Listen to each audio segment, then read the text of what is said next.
So yun po mga kadabarkats, mga kakwela, isang mabiyayang araw po sa ating lahat. So yung ngayon ang pag-uusapan po natin ay mapatungkol kasi kanina maraming nagtatanong bakit nga daw replay yung live o yung live ng EAT sa TV5 ng TVJ. So maraming nagtatanong, ayan pag-uusapan din natin yan kasi may isa po akong kaibigan na nagtatrabaho bilang pintor nagpipintura sila. Ngayon nandun po sila sa TV5. So may yun nga lang hindi pa natin ma-sure kung mailalabas ko yung picture dyan kasi baka mamaya bawal at baka mamaya mapagalitan po tayo. Baka mamaya mapagalitan tayo syempre, pero mag-ano muna ako ng kung pwede kong ilabas yan. Ayun nga, eto may kuno-kuno, pero abangan nyo sa dulo ng video na to. May kuno-kuno o sabi-sabi na ang TVJ ay lilipat na. Bakit tumawa? So lilipat na po ng studio sila. Alam naman natin po ang studio ng TV5 ay medyo maliit para sa atin mga kadabarkads So siguro sa sobrang dami ring ng mga gustong manood sa live ng Tito Vic and Joey gumawa ng aksyon si Sir Manny B. Pangilinan. At kung saan ay yun nga po ginagawan sila ng mas malaking studio. Isang kiss nga para kay Manny, kay Sir MVP. So yun nga so abangan natin yun, totoo ba to hindi. So sa dulo ng video ko ninyo malalaman. So ito panoorin muna natin, bigyan natin ng reaksyon yung mapatungkol sa pangilang hearing na ba to. Wait lang. Pangilang hearing na itich. Nasaan na, nawala. Naku po, yan tayo, hindi ka prepare Jay Guevara. Sa susunod maging prepare ka na ha. Oo. Kasi tumatawa agad, wala pa nga. So pang ilang hearing na to is pang 5 hearing day ng TVJ versus tape. Versus tape.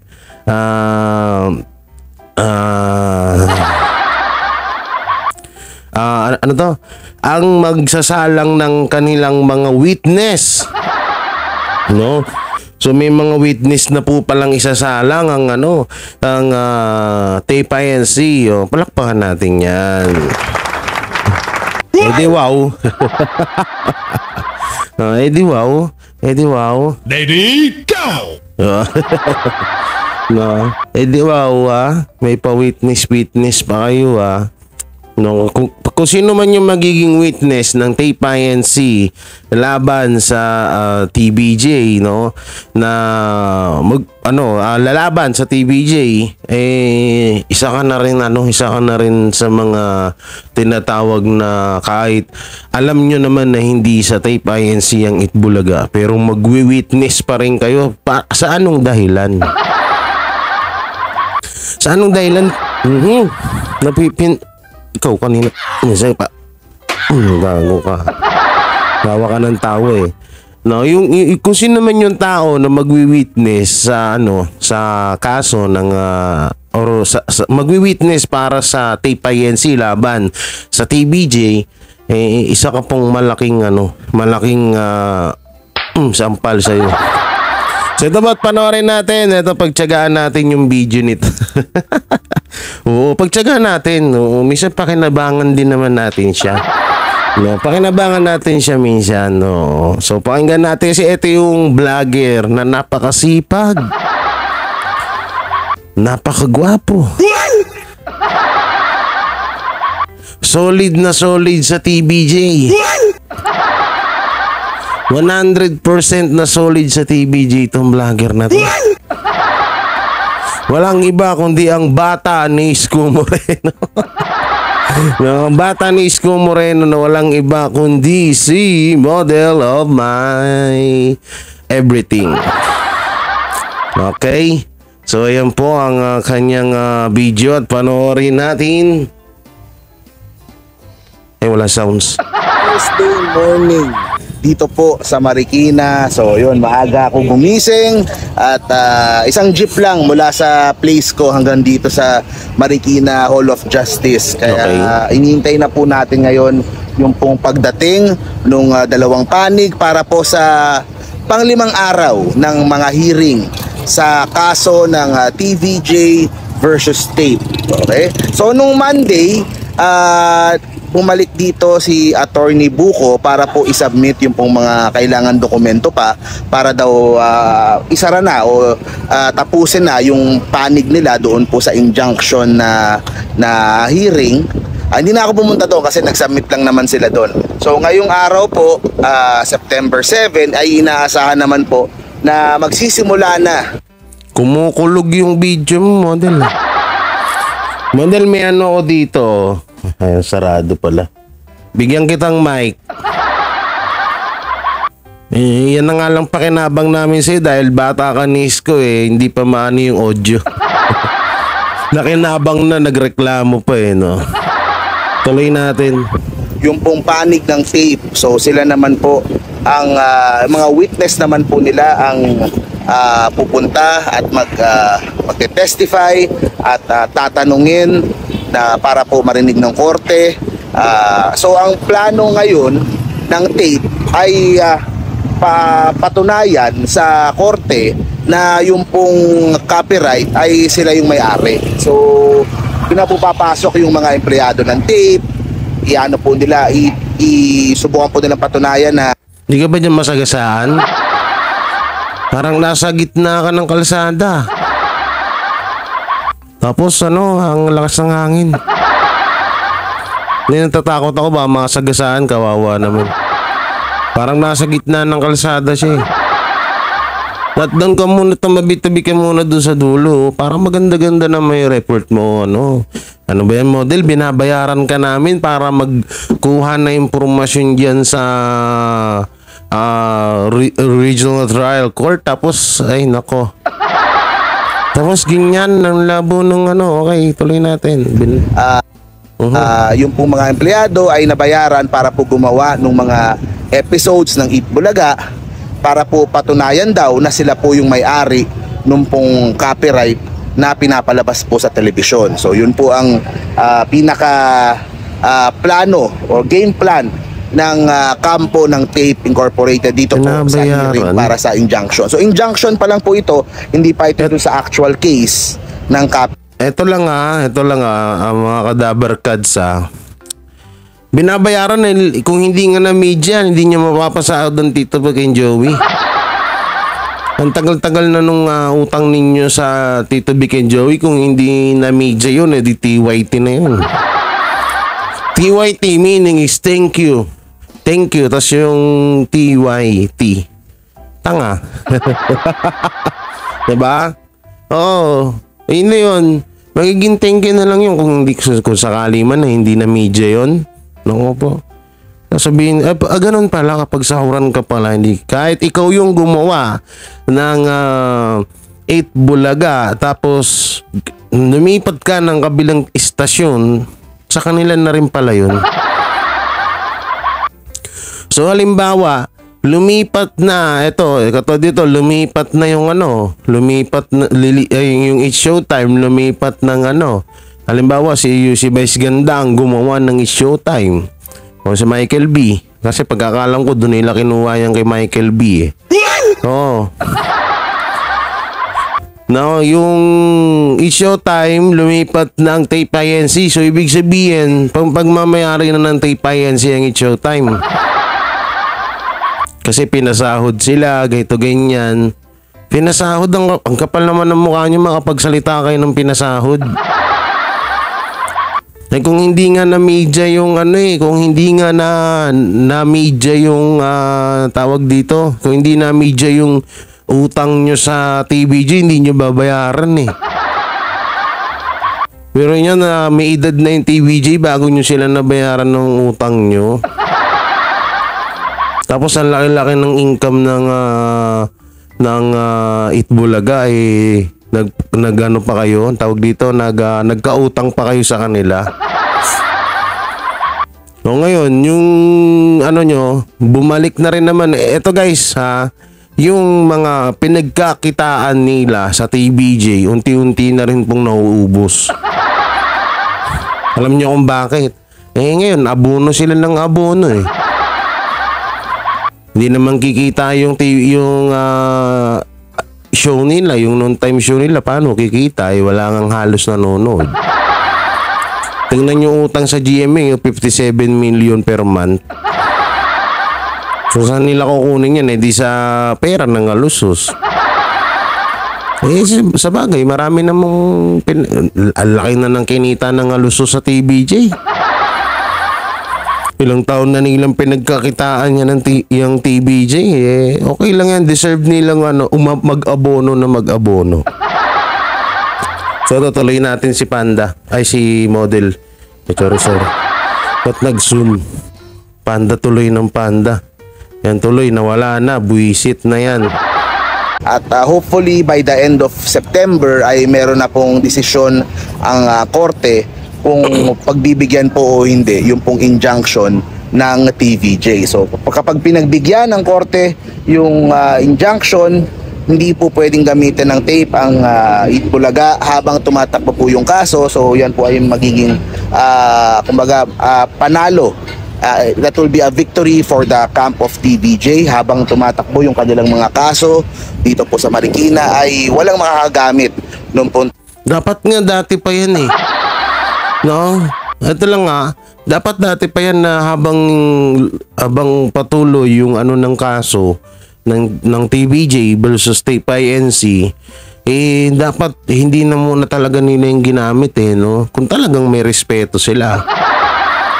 Kasi kada interview niyo may respeto. Asan ng respeto? Respeto pala.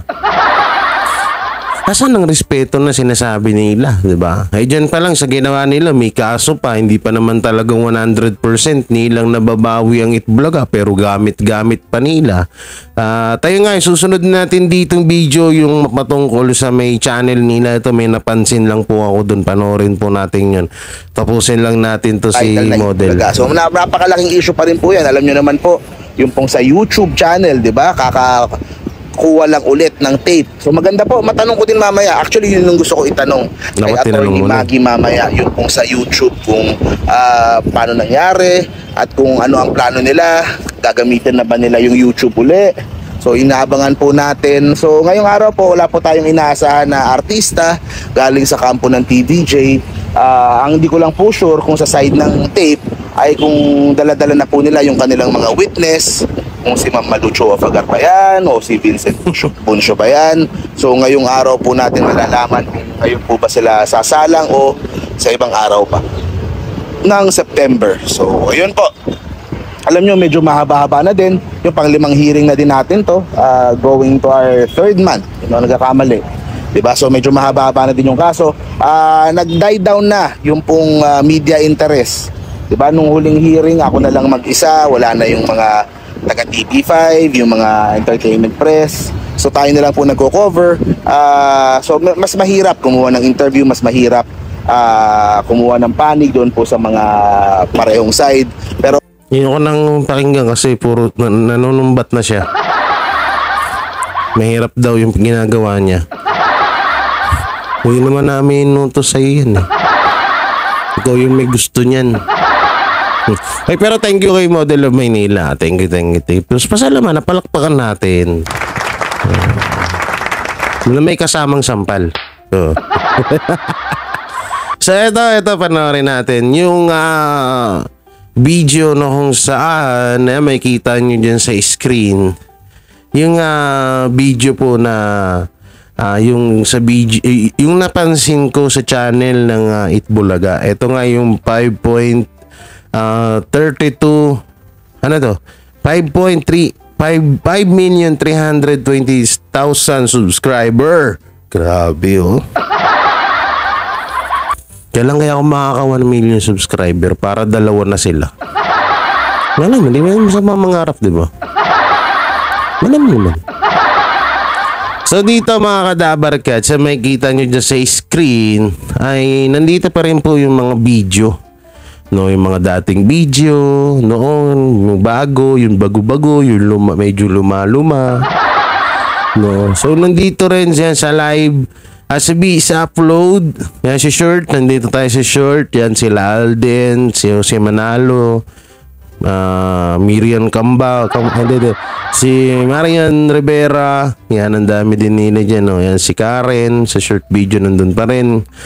At sa video naman tayo, yan yung 3 years ago, grabe yung mga views, 16 million, grabe, ang taas. So nandiyan pa rin po lahat yung mga upload ng TBJ, no, nandiyan pa rin. Yan. So ito sa live, andito rin yung the one of the best teleserye, no, ng Aldab, no. Grabe talaga to. Grabe yung ano na yan, yung Aldab na yan, hindi ko rin makalimutan yan. So ito, kapag pinindot nyo po yung Facebook, ang makikita nyo po ang lalabas yung dating ng Itbulaga, no, makikita nyo dyan sa screen 143 Dabarkads, yan, no, yun na, ilan yung followers nito.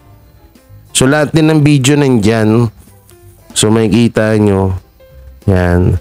So bali ang followers ng Facebook is 20 million, grabe, sana ako may ganyang followers. So, hindi natin alam kung buburahin ba ng Halusos or ng Tape INC or ng bagong Itbulaga, kasi sabi nila, di ba, bago, dapat daw lahat bago. May kaso, puro sila panggagaya. Yun ang mahirap lang dun. Medyo lang. No, ang napansin ko lang dito kasi, sana naman, ang napansin ko dito, sa video to, sana naman wag nilang burahin yung mga video. Para sa akin wag nilang burahin kasi mga alaala kasi ito mga mga memorable tong mga video na to. Para lang sa akin. Pero syempre hanggat ang YouTube na to mapanggang ngayon tumataas yung views niyan, kumikita pa rin sila. Syempre saan napupunta yung kita niyan? Hindi sa Tape INC. May kita nyo nga dun sa may kita nga natin sa sa cover photo niya, television and production exponent and Itbulaga, tahanang pinakamasaya. Di wow. Natawa ba kami? Ayun po yung nakalagay. Tapos pag pinindot nyo po yung facebook.com ibdabarkads, ang lalabas po ay Tito Vic and Joey. No. Ewan ko ba kung di ko lang bakit pati yan kinuha na nila, no? Sa bagay, wala naman na tayong magagawa dyan, no? At least ngayon, yung TBJ, kahit naman wala na yung channel na yan, okay po yung TBJ. Maabot pa rin ng 100k ang viewers sa YouTube, sa Facebook. Bakit tawa? Dapat palakpak. Sira ulo ka. So pa rin, dinadagsa pa rin sila ng mga Dabarkads, no? So ito pag-usapan natin yung mapatungkol dun sa live ng TBJ kasi marami nagtaka, bakit daw replay? Ito kasi yan, may kaibigan po kasi ako dun na nagpipintura sa TV5.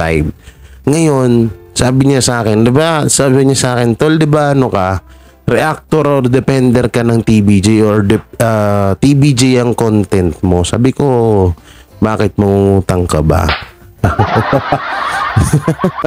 Sabi ko, wala kang papautang sa'yo, wala kang pera. Sabi niya, loko, hindi. So, yan nga, sabi niya, eto kasi, may ginagawa kami ditong malaking studio or may pinipinturahan. Palakpak dapat. May daw sila, may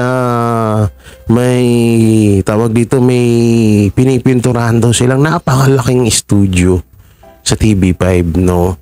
Kasi nakita naman natin yung studio doon ay maliit, no? So, kailangan palakihin nyo kasi ang dami talagang gustong manood sa EAT ng live at makita sila Tito Vic and Joey, Vic Soto, Bossing Vic Soto, Tito Sen, si Tito Soto, si Henyo Master Joey De Leon, diba? At yung mga Dabar Cats. Kaya ako nga lang, kahit bukas gusto ko ulit manood dun eh. Kulang pa yung picture natin, si Paulo Ballesteros lang tsaka si Joey De Leon pa lang, oh, diba? Si Henyo Master. So yung sabi niya sa akin nga, sabi hindi kaya ito yung gagawin na studio, no? Hindi kaya ito yung gagawin na studio ng EAT. Kasi mas ano siya, halos parang tatlong laki katulad nung studio ngayon ng kung saan nagsushow ang EAT or ang TVJ. Ngayon, sabi ko kung ganun man, aba ayos to, no? Hindi ko lang maipakita yung picture sa inyo kasi nga baka makilala siya kung sino siya at baka tanggalin siya. Kawawa naman, no? Siya hindi mo natin papakita. Kapag gano'n na daw, magtatanong muna daw siya dun sa mga boss nila kung pwede ba daw ilabas at ibigay daw sa akin kasi kilala naman daw ako, pinapanood nga daw minsan ako sa screen. Wow! Nagtsatsaga kayo sa mukha ko, mga sir. Oo, sabi niya kasi naisip ko kasi, sabi niya, dumaan ako sa hallway, nakita ko, nanonood sila, pinapanood kanila doon. Sabi ko, si Jay yan ah. Hindi ko lang mapagyabang na tropa kita kasi nga nahihiya ako. At baka magulat sila pagpasok niya daw doon, ang dungis niya daw, puro daw siya pintura. Sabi ko, dapat pinagsigawan mo doon eh. Kaya dapat pinagsigawan mo na tropa mo ko. Tapos sasabihin nila, sino yun? No, hindi, nakakatawa lang nasabihin na pinapanood ka daw ako doon. So yun nga, itatanong dyan daw muna kung pwede, tapos tsaka niya daw ibibigay mga picture. So nakaka-excite to mga Kadabar Cats kasi biruin mo, ang laki nung ang laki po nung studio na yun. Biruin mo, tatlong katulad ng studio na kung saan ay nagla-live or nagsushow ang TVJ, di ba? So tatlong ganun, ang laki, ang daming makakapanood na nun. Hindi na parang hindi na masyadong limitado sa tao, 'di ba? Oh, kasi ako nakapunta na ako sa Itbulaga, yung dati pa, no. Hindi rin naman nabago 'yun ng halo ng gusto. Maliit lang din naman din 'yun, hindi naman po sobrang laki 'yun, maliit lang din naman. So yun, mas malaki pa daw doon, no, sabi ng tropa ko doon. So sabi ko, sige, i-vlog ko muna, papaabangan ko sa mga Dabar Cats para abangan nila kapag ni-reveal na natin yung picture, no, kapag inano na natin lahat yan kung po pwede, kasi baka mami masuplak tayo. Baka bigla tayong mapagalitan. Syempre, respeto sa TV5, respeto sa TVJ, syempre. So yan mga Dabar Cats, hanggang dito na lang itong video natin. And syempre, don't forget to like, share, comment, and subscribe sa ating YouTube channel. At pakipindot na lang din po yung bell button para lagi tayo updated sa ating mga video araw-araw.